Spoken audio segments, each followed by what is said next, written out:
बिस्मिल्लाहिर्रहमानिर्रहीम। अस्सलाम वालेकुम क्लास 10 कैसे हैं आप? मुझे उम्मीद है खैरियत से होंगे। आज हम अपने एक्सरसाइज 1.3 का क्वेश्चन नंबर 10 शुरू करेंगे। जैसा कि आपको अपने प्रीवियस लेक्चर में बता चुका था, 1.3 एक्सरसाइज है, ये लॉन्ग के लिए बहुत ही इंपॉर्टेंट एक्सरसाइज है, तो इसे अच्छे से तैयार कीजिएगा। हमने लास्ट टाइम फर्स्ट टाइप की थी जो कि क्वेश्चन नंबर 1 से लेकर 5 तक थी। उसके बाद सेकंड टाइप की थी जो कि क्वेश्चन नंबर 6 से लेकर क्वेश्चन नंबर 9 तक थी। इनके लेक्चर्स मेरे पास मौजूद हैं यूट्यूब पर। उनके डिस्क्रिप्शन में मैंने आप लिंक भी लगा दिया है, तो काइंडली जिसको जो सा भी क्वेश्चन चाहिए फर्स्ट 9 में से उस पर क्लिक करके देख सकता है। आज हम अपने क्वेश्चन नंबर 10 को शुरू कर स्टूडेंट, जैसा कि आपको नज़र आ रहा है टाइप 3 हमारे पास है। इसमें क्वेश्चन नंबर 10 आएगा और क्वेश्चन नंबर 11 आएगा। तो हम अपनी बुक से हेल्प लेते हैं ताकि हमें पता चले जो हमारे पास टाइप 3 है वो किस तरीके से होती है। टाइप 3 है reciprocal equation of the type. तो an equation is said to be a reciprocal equation. Equation उस टाइम रेसिप्रोकल इक्वेशन होती है इफ़ इट रिमेन्स अनचेंज्ड, अगर वो अनचेंज रहे, उसमें कोई फ़र्क ना हो। वैन, जब हम x को रिप्लेस करें 1/x से। इंपॉर्टेंट डेफिनेशन है, अक्सर बोर्ड में भी आ जाती है, इसको अच्छे से तैयार कर लीजिएगा। जैसे मेरे पास यहाँ पे एक जे एक्स वैल्यू दी है ax⁴ क्यूब स्केयर x एक कांस्टेंट। इसको मैं 1/x से अगर रिप्लेस कर देता हूँ जहाँ जहाँ पे भी x है तो उनमें कोई खास फ़र्क नहीं पड़ेगा। तो चलते हैं हम अपने यहाँ पे देख लें। बेसिकली आप याद रख लें इस एक्सप्रेशन में सबसे बड़ी पावर 4 होगी, फिर क्यूब, फिर स्केयर, फिर एक्स और लास्ट पे कांस्टेंट। इसी तरीके से इसका जो 11th पार्ट है वो भी ऐसे ही है कि इसमें भी सबसे पहले हमारे पास एक्स पावर 4 होगी, क्यूब, स्केयर, एक्स और लास्ट पे कांस्टेंट। तो ये दो ही हैं हमारे पास इस टाइप में आते हैं। तो चलते हैं अपने क्वेश्चन की तरफ। जैसा कि आपको क्वेश्चन है, सबसे पहले हम क्या करेंगे, हमें एक्स की पावर 4 नहीं चाहिए, हमने इसको क्वाड्रेटिक इक्वेशन बनाना है। तो सबसे पहले जो हमारा काम होगा, हम डिवाइडिंग बाय एक्स स्क्वायर करेंगे। इस सब टर्म्स के नीचे हम एक्स स्क्वायर के साथ डिवाइड करवा देंगे। नेक्स्ट, नीचे वाला 2 ऊपर वाले 2 से कट के पीछे 2 बच गए। बेसिकली कट कैसे जाते हैं, ये नीचे +2 है, ऊपर जाके -2 होगा, फिर दोनों की बेसिस सेम होंगी, पावर्स ऐड होंगी। तो जब ऐड होंगी तो 4 + -2 लिखा जाएगा। 4 में से 2 माइनस किए तो 2 आ जाता है। ठीक है, तो हम इतना लंबा प्रोसेस नहीं करते, डायरेक्ट ही करते हैं। ये 2 है, इन 3 में से 2 कैंसिल, तो पीछे 1x बच गया। ये एक्स के मुकम्मल कैंसिल, 2 बच गया।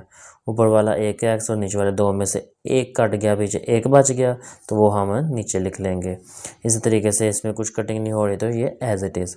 नेक्स्ट काम हम क्या करेंगे, हमारे पास जो सेम टर्म्स हैं उनको इकट्ठा करेंगे। एक्स स्क्वायर वाले को एक साथ, एक्स वाले को एक साथ, और लास्ट में जो कांस्टेंट है वो अलग से।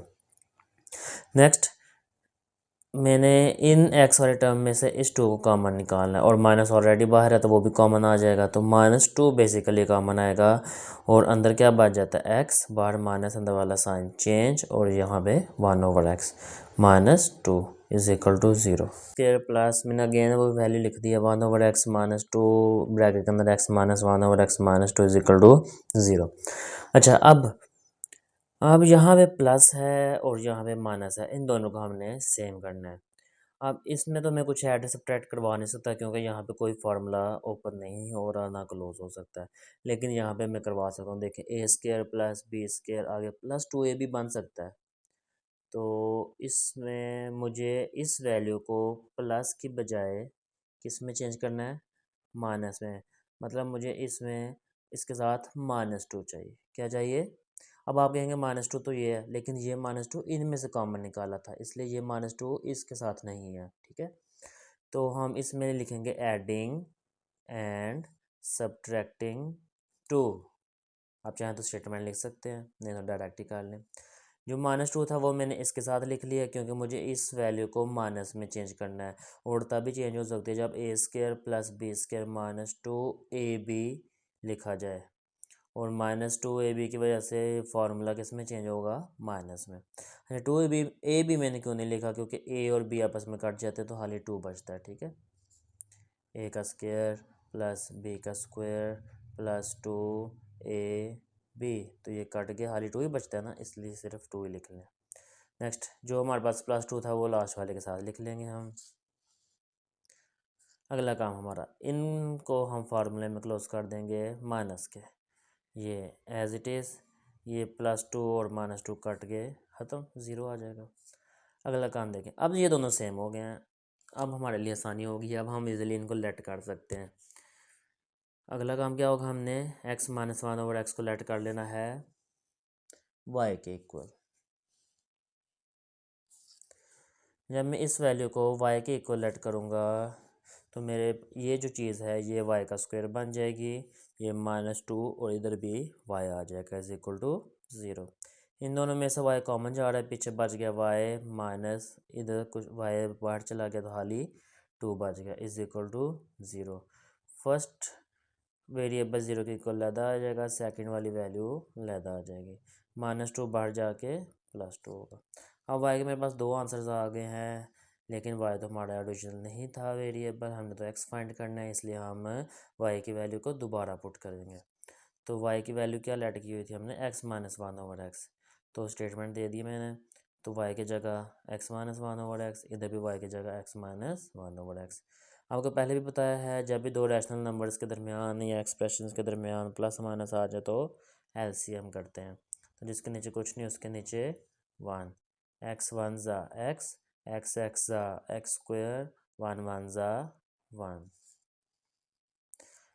ये x डिवाइड हो रहा है तो जाके मल्टीप्लाई है, तो 0 एक्स ज़ा 0 ही होता है, तो इसलिए डायरेक्ट ही 0 लिख लें। पीछे बच गया एक्स स्क्वायर -1 बाहर जाके +1 होगा, और टेकिंग स्क्वायर रूट ऑन जब बोथ साइड्स करेंगे तो इस 1 के साथ प्लस माइनस आ जाएगा और इसका स्क्वायर रूट से कैंसिल हो जाएगा। चाहे तो आप कर सकते हैं, इधर चलो मैं कर भी देता हूँ,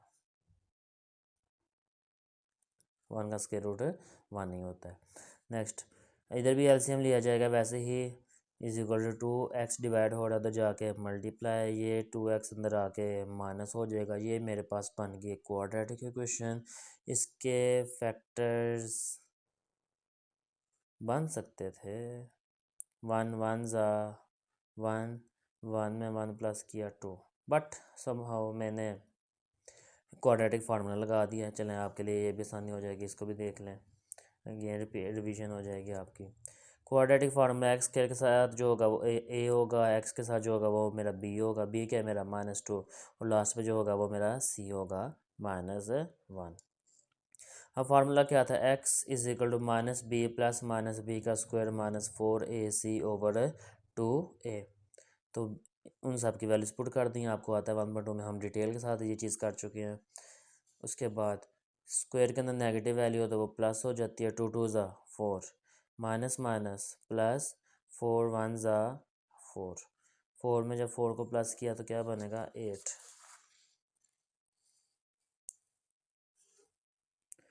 अब 8 का एलसीएम क्या होता है 2 2 2, तो ये लिखा जाएगा 2 का स्क्वायर मल्टीप्लाई 2, ये स्क्वायर रूट से कैंसिल, 2 बाहर चला गया, ये वाला 2 अंदर ही रहेगा।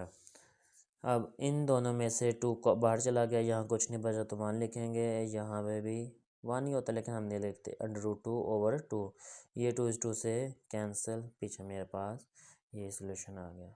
मेरे पास दो सोल्यूशन आया है, एक लास्ट टाइम +-1 जो कि हमने प्रीवियस पेज पे देखा है, और नेक्स्ट ये आ गया 1 +-2। हमारे पास है क्वेश्चन नंबर 11, अगेन सेम उस तरीके से जैसे क्वेश्चन नंबर 10 में किया था वही काम करेंगे, कोई ख़ास चेंजिंग नहीं आएगी। तो सबसे पहले हमने एक्स स्क्वायर से डिवाइड करवाना, पहला स्टेप सबके साथ करवा दिया। उसके बाद कटिंग करनी है, यहाँ 2 बच गए, यहाँ 1 बच गया, ये मुकम्मल कैंसिल, ऊपर से तो सारा कैंसिल, नीचे से 1 बच गया, और ये वैसे ही आ जाएगा। हम एक्स स्क्वायर वाली टर्म्स को अलहदा करें, एक्स वाली टर्म्स को अलहदा करें, और लास्ट पे जो कांस्टेंट है वो सेपरेट रहे। इनमें से 2 बाहर चला गया, पीछे बच गया x square +1 over x square, कुछ कॉमन नहीं जाता वैसे ब्रैकेट में लिख लें, और -6। जब मुझे यहाँ x square +1 over x square है, जबकि यहाँ पे x +1 ओवर एक्स है, सेम नहीं है क्योंकि इनके ऊपर स्क्वायर है। अब मैं इसको क्लोज कर सकता हूँ क्योंकि यहाँ ए स्क्वायर प्लस बी स्क्वायर तो मौजूद है, आगे +2 मुझे चाहिए या -2 चाहिए। तो एडिंग एंड सब्ट्रैक्टिंग 4, क्यों? क्योंकि देखें हमने यहाँ पे 2 कॉमन लिया हुआ था, ये बेसिकली 2x² था और 2/x² था। अब मैं कोई भी नंबर इसमें ऐड करूँगा वो ज़ाहिर सी बात है 2 का मल्टीपल होकर ऐड होगा। अगर मुझे यहाँ पे 2 चाहिए तो 2 2 ज़ा 4 बनता है, तो इसलिए यहाँ पे आप क्या लिखेंगे, एडिंग एंड सब्ट्रैक्टिंग 4।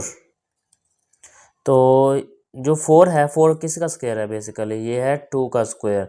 तो मैं इस जगह पे 4 के बजाय क्या लिखूँगा, 2 और ब्रैकेट के बाहर स्क्वायर लिख लूँगा, ठीक है। और यहाँ पर जो सब्ट्रैक्शन में -4 था वो साइड पे कांस्टेंट के साथ आ जाएगा। आई होप सो ये चीज़ क्लियर होगी, क्योंकि यहाँ पे देखें यहाँ x² + 1/x², अगर ये 2 ना होता तो सिर्फ हम एडिंग एंड सब्ट्रैक्टिंग 2 कर लेते अंदर, जैसे लास्ट टाइम किया था। लेकिन बाहर 2 है तो कोई भी नंबर अंदर ऐड होगा, ज़ाहिर सी बात है वो 2 से होता हुआ गुजरेगा, 2 का मल्टीपल होगा। अगर मुझे 2 अगर अंदर 2 चाहिए तो क्या बनेगा, 2 2 ज़ा 4 बनता है। तो इसलिए बेसिकली मुझे यहाँ पे 2 का स्क्वायर लिखना पड़ेगा। अब a² + b² + 2ab formula close हो जाएगा, a + b का होल स्क्वायर, ये एज इट इज़ -+ 6 में 4 प्लस किए 10 साइन बड़ी वैल्यू का। अब आपको नज़र आ रहा है दोनों सेम हो चुके हैं, हम लेट कर लेंगे x + 1/x इक्वल है y के।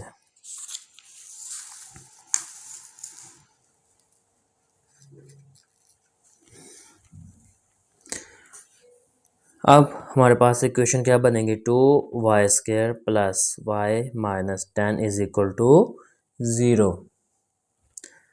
अब हम इसकी फैक्टराइजेशन करते हैं, 10 2 ज़ा या 2 10 ज़ा 20, तो 5 4 ज़ा 20 होता है, 5 में से 4 माइनस किए 1 आ जाता है, तो ये हमारे पेयर्स बन जाएंगे।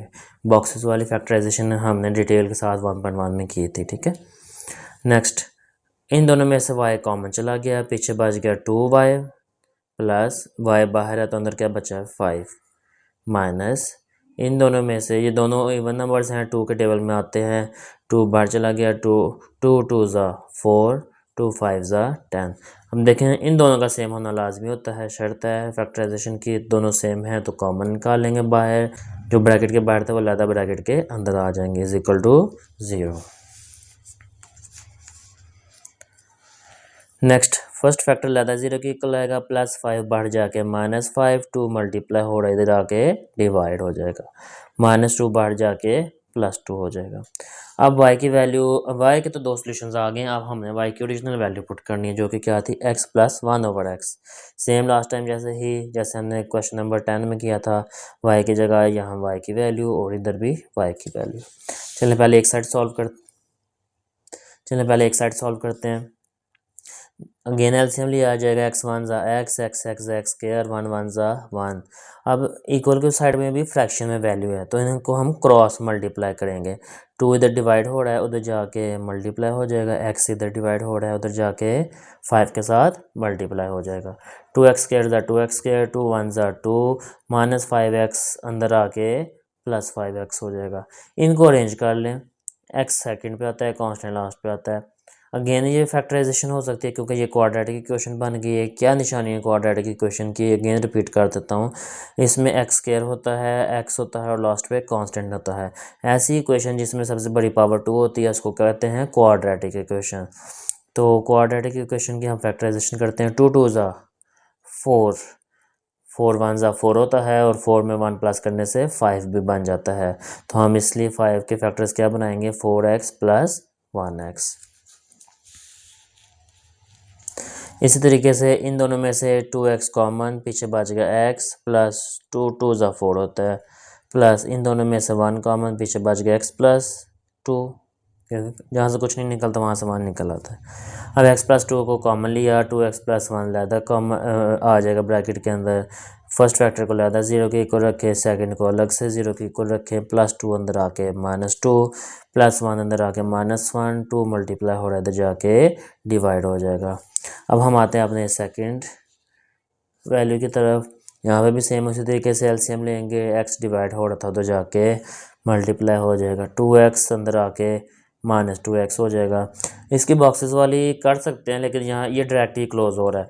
ये a का स्क्वायर प्लस b का स्क्वायर -2a और b, ये डायरेक्ट क्लोज होता है, ये आपने याद रख लेना, नहीं तो बॉक्सेस वाली आप कर सकते हैं। तो ये फार्मूला क्लोज हो जाएगा a माइनस बी का whole square. Taking square root on both sides करेंगे, इसके स्क्वायर रूट से कट गया तो x minus 1 is equal to 0। 0 के साथ प्लस माइनस नहीं लगाते क्योंकि 0 एक न्यूट्रल नंबर है। -1 बाहर जाके +1, और ये मेरे सॉल्यूशन सेट में आ गई 3 वैल्यूज़, ये वाली और जो लास्ट हमने ऊपर की थी।